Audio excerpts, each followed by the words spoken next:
प्रणाम बच्चों। In part 2 बेटा chapter number 8 process of framing the constitution.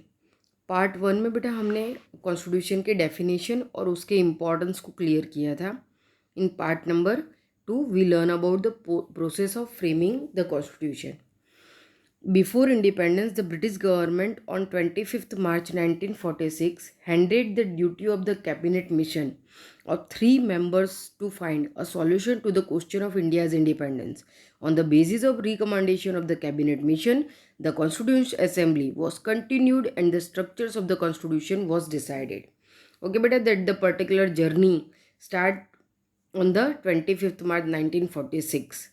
ठीक है बेटा, इस पर्टिकुलर डे को डिसाइड हुआ कि किस तरीके से एक कैबिनेट मिशन जो है उसमें 3 मेंबर्स बनाए गए उस समिति के अंदर, और वो इंडिया के जो इंडिपेंडेंस यानी हमारी आज़ादी के जो सॉल्यूशंस हैं, उनके जो क्वेश्चंस हैं, उनको फाउंड करेंगे। और पर्टिकुलर एक इंडिपेंडेंट इंडिया का जो असेंबली है वो किस तरीके से प्रिपेयर होगा, वो किस तरीके की कॉन्स्टिट्यूशनल फिजिक्स के साथ काम करेगा, इसके सारे डिसीजंस लेना स्टार्ट किया गया। Constituent Assembly comprised of 385 members, in which members from the different religion, caste, gender and people from the various geographical diversification, political representative and experts from the various sectors were included. Okay beta, this particular Constituent Assembly beta total 385 members. Okay 385 members थे बेटा, जो different religion, cast, gender, अलग अलग तरीके के geographical diversification, political representatives थे, experts थे। यानी कि हर छोटी से छोटी बेटा मिन्यूट टू मिन्यूट मतलब एक बातों का ध्यान रखा गया था, सब्जेक्ट्स का ध्यान रखा गया था बराबर। कोई भी धर्म, जाति, ज्ञाति, हमारे इंडिया का जो जियोग्राफिकल स्ट्रक्चर है उसके मतलब प्रॉब्लम्स, तो ये 385 मेंबर्स भारत के हर कोने कोने को रिप्रेजेंट कर रहे थे बेटा। पूरे दिन असेंबली के अंदर मीटिंग्स होती, हर उस बात का ध्यान रखा जाता, टॉपिक्स के ऊपर डिस्कस होता, और फिर वो जो पर्टिकुलर जो आगे जाके हम आर्टिकल्स और अमेंडाइज देखेंगे कि किस तरीके से हमारे लॉ एंड ऑर्डर्स बने थे। ओके, तो यहाँ पे टोटल 385 मेंबर्स बेटा, इसको फिर अच्छे से आप ध्यान रखना, अंडरलाइन करके रखना हमेशा 385 मेंबर्स। ओके, अब देखो फिर जो मेन मेंबर्स थे कौन कौन थे बेटा। Jawaharlal Nehru, Sardar Vallabh Bhai Patel, Maulana Abdul Kalam Azad, Shyama Prasad Mukherjee, HP Modi, HV Kamath, Frank Anthony, Kanhaiyalal Munshi, Krishna Swami Ayyar, Baldev Singh, and the woman representative Sarojini Naidu and Vijayalakshmi Pandit. You already learn about that in 8th standard. ठीक है बेटा, इसको ऑलरेडी आप 8th स्टैंडर्ड में पढ़ चुके हो, लेकिन फिर भी चैप्टर रिपीटेड है और फिर आगे जाके इसमें काफ़ी डीप थियरीज है, तो आपको एक बार रिवाइज कर लेना चाहिए। जो 2 वुमन रिप्रेजेंटेटिव थी, Sarojini Naidu and Vijayalakshmi Pandit. Okay, तो आपको इसमें ध्यान रखना है दोनों जन का नेम।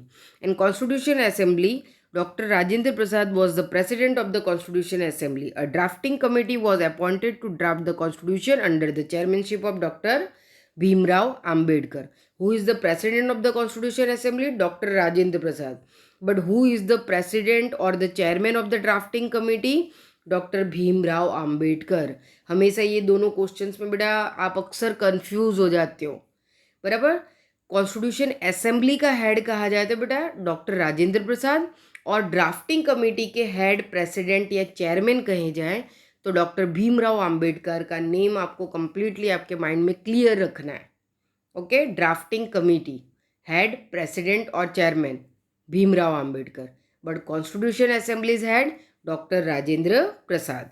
ओके, तो ये सिंपल छोटे छोटे क्वेश्चंस है बेटा, इनके आंसर्स आपको ध्यान में रखिए। ऑलरेडी 8th स्टैंडर्ड में आपके शॉर्ट क्वेश्चंस थे ये सारे।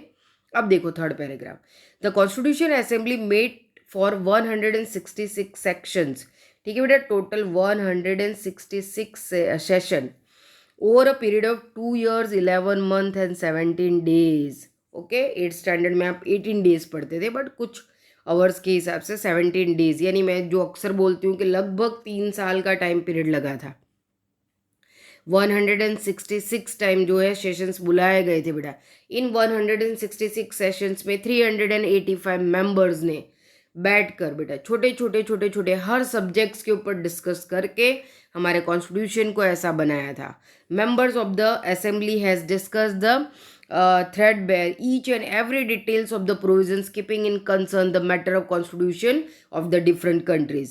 In this constitution there are the 295 article and 8 appendix. After the amendment with 395 articles and 9 appendix, the constitution was framed on 26 November 1949. Clear बेटा. ये पर्टिकुलर जो 166 सेशंस थे, इन सेशंस में बेटा जो अनदर डेमोक्रेटिकल कंट्रीज थे, अमेरिका था, फ्रांस था, ब्रिटेन था, इनके पर्टिकुलर कॉन्स्टिट्यूशन को भी देखा गया कि भाई वहाँ के कल्चर, वहाँ के पर्टिकुलर उसके हिसाब से, सिचुएशंस के हिसाब से उनका संविधान कैसा बना है. तो जो पर्टिकुलर आइडियाज़ जो है बेटा, जो गुड थिंकिंग्स थी जिसको हम अडॉप्ट कर सकते थे, हमने वहाँ से भी किया. लेकिन हमने हमारे, क्योंकि हमारा इंडिया का जो कल्चरल फॉर्म है वो काफ़ी डिफरेंट है, तो हमने हमारे कल्चर के हिसाब से और हमारी जो रिलीजियस डाइवर्सिटी है, ठीक है बेटा, हम धार्मिक रूप से हमारे कितने ज़्यादा, इंडिया इसीलिए सेक्युलर कंट्री माना जाता है कि इतने सारे धर्म के लोग इक्वालिटी के साथ यहाँ पे रहते हैं. तो उन सारी बातों का ध्यान रखते हुए हमने हमारे कॉन्स्टिट्यूशन को प्रिपेयर किया. सबसे फर्स्ट पहले 295 आर्टिकल्स और 8 अपेंडाइंस बने बेटा. आर्टिकल मतलब के बेटा परिशिष्ट और अपेंडेंस मतलब के अनुच्छेद. सॉरी बेटा, आर्टिकल्स मतलब के अनुच्छेद और अपेंडेंस मतलब के परिशिष्ट. ठीक है, यहाँ पे आप देख सकते हो कि 395 आर्टिकल्स, उसके बाद उसमें एक तरीके से इम्प्लीमेंटेशन हुआ बेटा, अमेंडमेंट किया गया. तो 395 आर्टिकल्स यानी कि अनुच्छेद तैयार हुए और 9 अपेंडेंस यानी कि उसमें टोटल 9 परिशिष्ट बनाए गए. ठीक है, तो ये अपने आप में बड़ी बड़ी, ये जितने भी हैं 295 आर्टिकल्स, ये अपने आप में बड़ी बड़ी किताबें हैं बेटा, उसके अलग अलग सेक्शंस हैं, सब्जेक्ट्स हैं. The constitution was framed on the 26 November 1949. The constitution was unanimously passed in the Constitution Assembly on 26 January 1950. ठीक है बेटा, 26 नवंबर 1949 को हमारा कॉन्स्टिट्यूशन जो है असेंबली में पास्ड हो गया था बेटा, लेकिन हमारे कंट्री में एनफोर्स्ड कब किया गया था? ओके, 2 डेट्स आपको कंप्लीटली रिमेंबर रखनी है अच्छे से. 26 नवंबर 1949 passed in the Constitution Assembly, but 26 January 1950 Constitution was came into existence. Okay, अस्तित्व में आया. ये क्यों लिखा गया बेटा? इसलिए क्योंकि पास्ड तो बेटा नवंबर 1949 को असेंबली में हो चुका था, लेकिन हमने वेट किया किस डेट का? 26 जनवरी 1950 का, उसको एनफोर्स्ड करने के लिए. ये 26 जनवरी आपने 8th स्टैंडर्ड में पढ़ा था कि जो लाहौर कमीशन नेशनल कांग्रेस की मिली थी, और फर्स्ट टाइम 1930 में 26 जनवरी के दिन ही रावी नदी के तट पे, बराबर, कहीं ना कहीं जो है इसी लाहौर कमीशन के अंदर जो है नेशनल कांग्रेस ने ओथ ली थी बेटा, कंप्लीट इंडिपेंडेंस की ओथ ली थी, यानी संपूर्ण स्वराज की ओथ पहली बार नेशनल कांग्रेस ने ली थी. बराबर, तो यहाँ से हमको समझ में आता है कि उस पर्टिकुलर डेट को हिस्ट्री में रिमेंबर करने के लिए बेटा, यादगार बनाने के लिए हमारे कॉन्स्टिट्यूशन, हमने थोड़ा सा 2 महीने का वेट किया और उस डेट को ही हमारी कंट्री के अंदर ये एनफोर्स्ड किया गया. और आज इस पर्टिकुलर डे को हम हमारे रिपब्लिक डे के रूप में सेलिब्रेट करते हैं.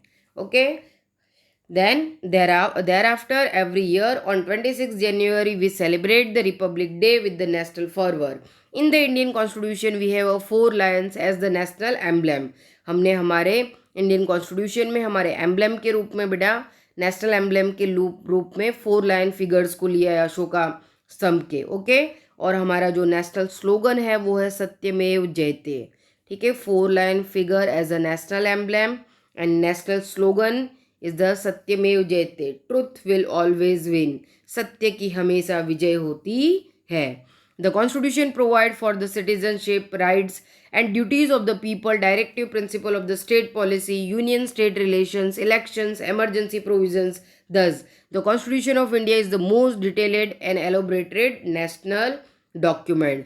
इस कॉन्स्टिट्यूशन के अंदर बेटा सिटीजन्स के राइट्स, उनके ड्यूटीज़, प्रिंसिपल्स, मतलब जिस डायरेक्टिव प्रिंसिपल्स के ऊपर हमारा कॉन्स्टिट्यूशन बना है वो सिद्धांत, ठीक है, पॉलिसी है बेटा, यूनियन स्टेट रिलेशन, यानी कि हमारे सेंट्रल गवर्नमेंट और स्टेट गवर्नमेंट इनके रिलेशंस कैसे होंगे, इलेक्शंस का फॉर्मेट क्या होगा, इमरजेंसी मान लो कि कंट्री में कुछ सिचुएशंस प्रॉब्लम्स ऐसी हो, इंटरनल एक्सटर्नल वॉर की कंडीशन हो, रियॉर्ड्स की कंडीशंस हो, या पर्टिकुलर कोई नेचुरल ऐसा पेंडेमिक या डिजास्टर आ जाए, या फिर कंट्री किसी भी तरीके से कोई इस तरीके के आक्रमण का सामना कर रहा हो जब इमरजेंसी लगानी पड़े, तो उसके पर्टिकुलर प्रोविजंस क्या होंगे। ये सारी चीज़ें हमारे कॉन्स्टिट्यूशन में क्लियरली लिखी गई हैं, detailed and elaborated in national document. इस नेशनल डॉक्यूमेंट में बहुत ही डिटेलेड वे में इसको समझाया गया है। ओके, तो नेक्स्ट वीडियो में हम व्हाट इज प्रेम्बल बेटा इसके बारे में पढ़ेंगे। ओके।